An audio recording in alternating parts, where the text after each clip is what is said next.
Every animal has traits for survival, biological characteristics that in relation to the environment help them survive, in the expense of other animals. Life is a constant competition in a survival of the fittest environment.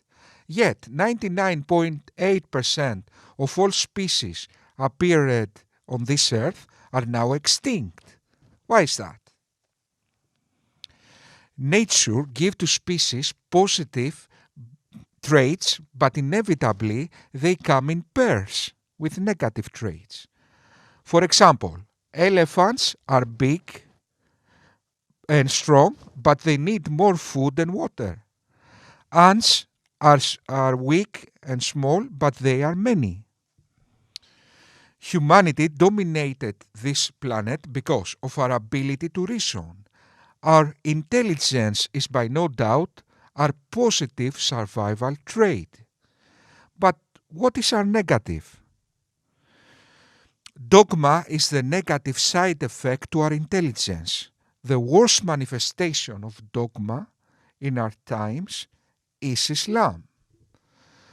Today we will decode how Islam is able to bypass reason and make humans act contrary to our social and biological fitness. If we understand how the code of Islam works, then we will be able to defeat it.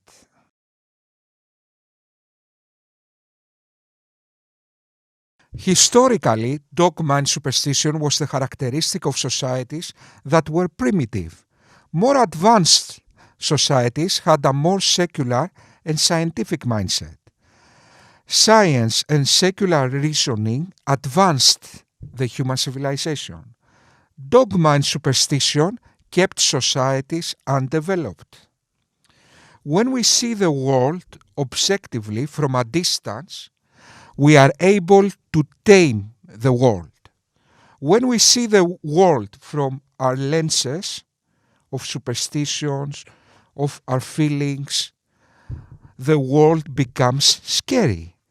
Imagine the ghosts in our head blaring like clouds our view. Okay, imagine superstition being like ghosts in our head blaring our view. Now, when we see the world, okay, it's partly us and partly the world. So when I see some, I put this. Okay, not very sexy. Okay, when I see this, 50% of this is me and 50% is this object. Okay, can you understand what I'm saying? So when I see this, some of this object is Socrates' son. But in order to tame this object, I need to diminish Socrates' son and see this object objectively. If I put my superstition, my ghosts in this object, I don't see it objectively, so I can tame it. So, societies with clear reasoning, with secular reasoning, with a scientific mindset, could see the world more objectively, and they could use the world for their advantage. On the other hand, superstitious societies, they are lost in their ghosts. The next section that we're doing is based upon decades of dawah experience of various du'at across the world. But I'm going to give you that not over decades, I'm going to give it to you over an hour and then the next couple of sections. So you really need to understand this next section, and then you will save yourself decades. Not only will you learn how to give dawah, I promise you, you will understand Islam in a better way. The Islamic alternative to effective reasoning. Ideas are meant to serve people, but sometimes ideas take a life of their own and make people serve the ideas. Islamic reasoning is simply reasoning that is not meant to serve truth, rather is meant to serve Islamic supremacy.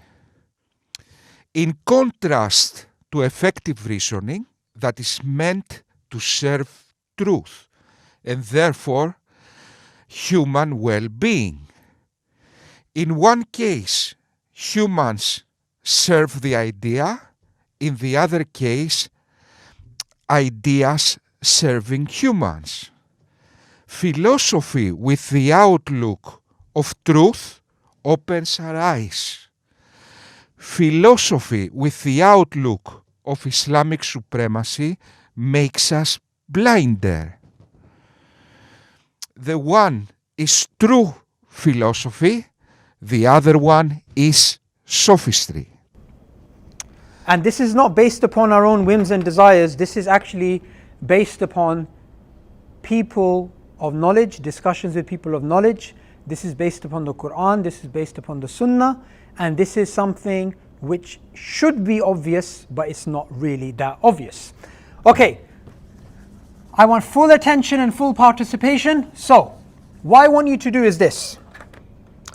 I want you to tell me uncomfortable questions about Islam.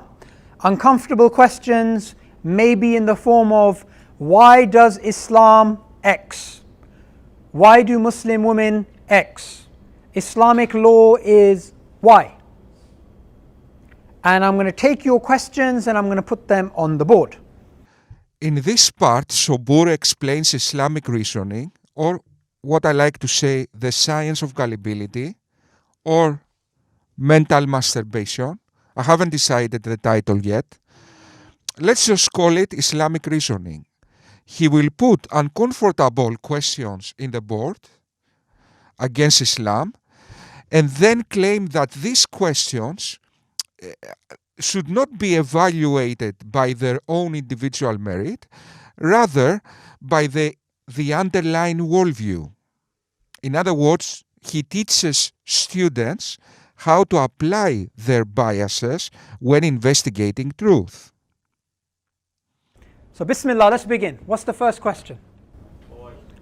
Huh?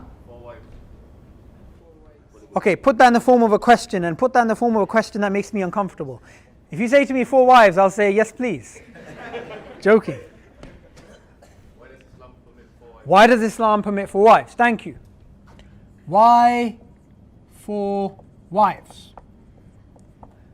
Okay. Why do men don't have to cover and women have to? Men don't wear hijab. Men no hijab. Muslims over non-Muslims. That doesn't mean you're bad to them, but it simply means that you prefer the Muslims to the non-Muslims. Why are men allowed to marry women of different religions, but women aren't allowed to see? Good question. So men, Muslim men,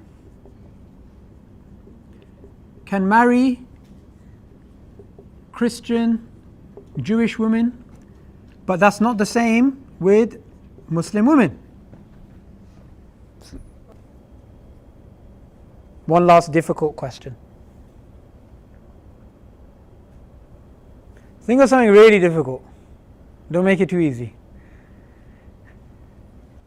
Because this exercise is about throwing up. It's about getting it off your chest. It's about putting it all out there. Yes? How can you disprove? There you go. Something a bit more like, yeah, you know, you can come to Washington, but I can't come to Medina. Why you have double standards?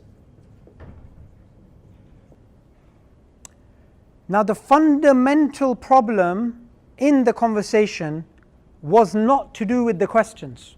Because if Brother Muhammad is there and I give him one after another question, if he happens to somehow know the answer to one of them, I'll ask him another one, I'll ask him another one, I'll ask him another one. But the problem here is this. If you try and use your logic and your reasoning to try and give him an answer, then he can try and change the question and ask you in a different way. With this exercise, Subboor admitted that Islam is an amoral religion. That means that Islam has no connection to any moral philosophy, no connection to rationality. They have no good reasons to believe in Islam. They are simply blind cultists that pretend to care about reason and evidence for apologetics, when in fact they are simply blind cultists. I haven't seen a more blunt intellectual suicide than this in my life, okay?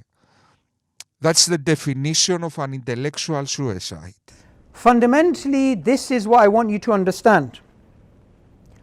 In this conversation, there are two people who are not actually talking on the same level. There is a Muslim who is looking at the world through lenses, green lenses, and he's looking at the world as green. And there is a non-Muslim who is looking at the world through red lenses. So what's happening in the conversation is the Muslim is saying, this is green, this is green, this is green. The non-Muslim is saying, this is red, this is red, this is red. Why is that? The reason is, this is the case is because the Muslim is looking at the world through the lenses of La ilaha illallah Muhammad Rasulullah. He believes that this man called Muhammad sallallahu alayhi wasallam is the final messenger of God. Therefore whatever he says is true. Subboor, if you had the philosophical ability of a 10-year-old, okay, you would now understand that it's over. After this video, you just committed suicide, my friend. After this, you cannot continue. How you will continue after that? Doing apologetics. With black and white words, you described in detail how you are not qualified to do reasoning. Internally consistent arguments, unless they have a connection to reality, they are not true. They are just internally consistent. Subboor just admitted that his logic has no connection to reality. Therefore, he admitted he cannot investigate truth. Moreover, he admitted that he doesn't know if Islam is true because he made a circular argument. He presupposes Islam is true to investigate what is true. That is a circular argument. So, he admitted he doesn't know if Islam is true. Do you guys see what I'm doing? I'm just changing everything, assuming this is Islam. So you have to fast Mondays and Thursdays throughout the year. What does this say? I don't even know what that says. Testimony of male is equal to 2 of a female. Okay, in this case, the testimony of a male is half that of a female. So it's actually the opposite. Men have to wear niqab, women have to shave their heads. Okay, Islam doesn't permit cousin marriage. Islam only permits interracial marriage. No marriage even within your own race. So a Malay can't marry a Malay, he has to marry a Japanese. I'm changing everything, assuming this is Islam. But if you believe this man is a messenger of Allah, and all of these rules are changed in an arbitrary way, completely arbitrary. Even the examples I give may not be relevant. Change them how you like. Will you believe this is true? Do you see what the problem is here? The problem is not these questions. The problem is, who are these questions? Who came with these particular things? Because what I can do is this. I can be a feminist and I can look at Islam and I can say, do you know what? Islam is cruel to women because in Islam, a woman gets half the inheritance that a man gets. A woman in financial transactions, she has half the testimony.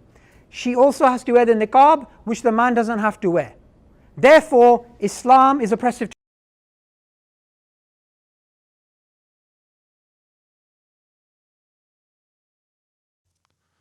Okay, and that is the death of the human civilization.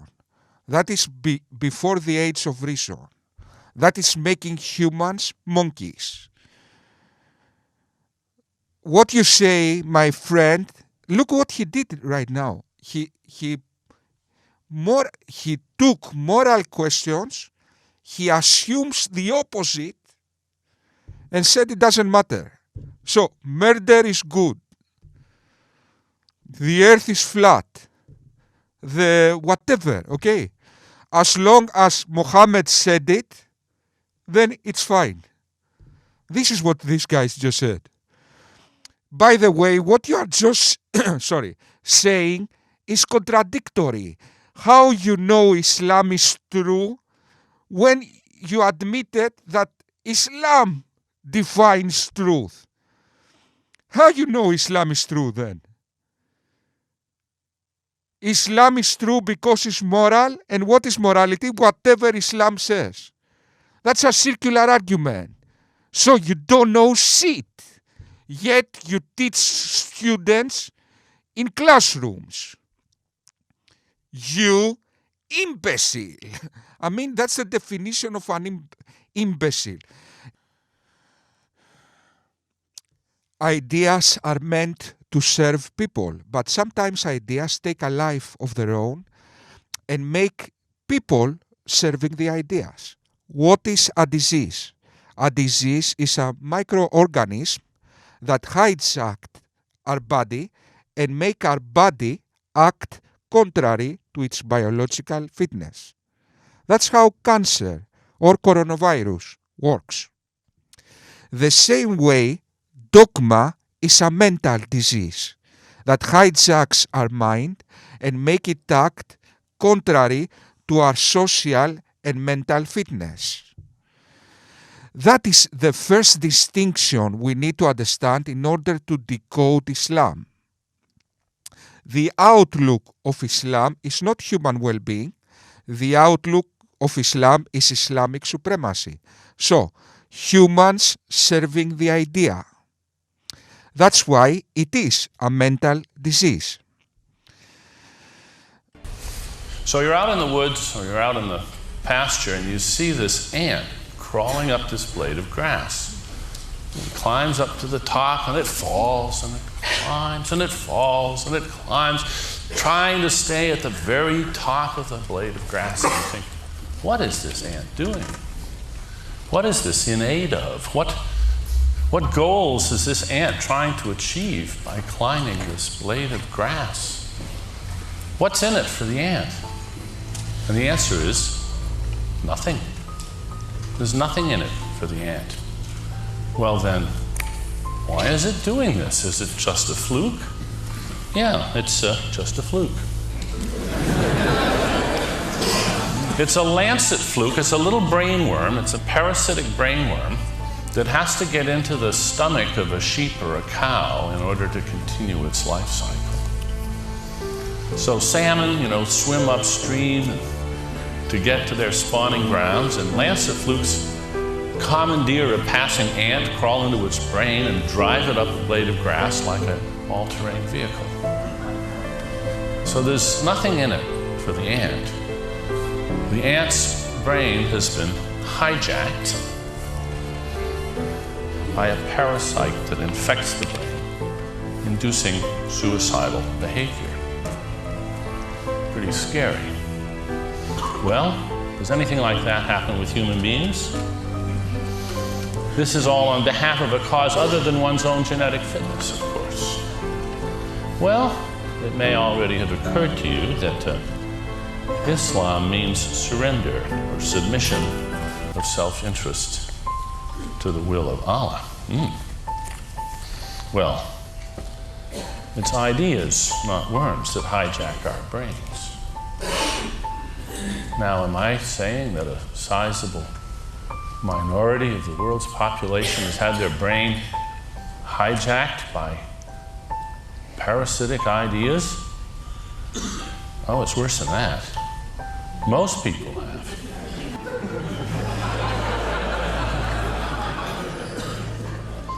There are a lot of ideas to die for. Freedom, if you're from New Hampshire.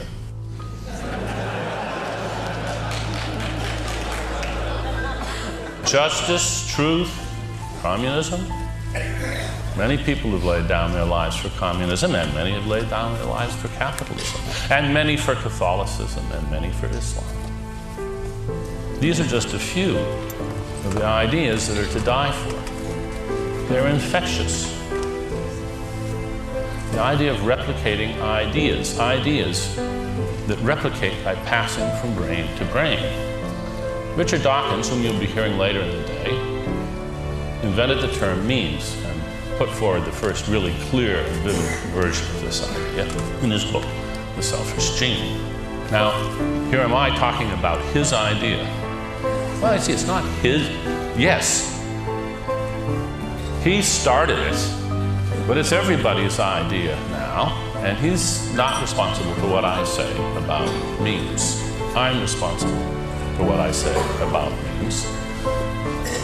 Actually, I think we're all responsible for not just the intended effects of our ideas, but for their likely misuses.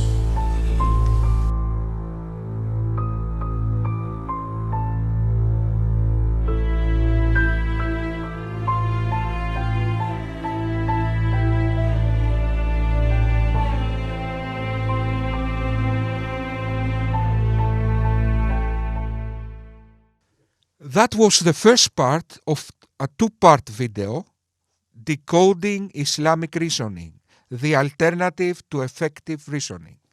In the second part, I will list all the ways Muslim apologists use to destroy effective reasoning, and in terms replace the human civilization that is based on reason with a dystopic civilization based on dogma and superstition and Islamic supremacy.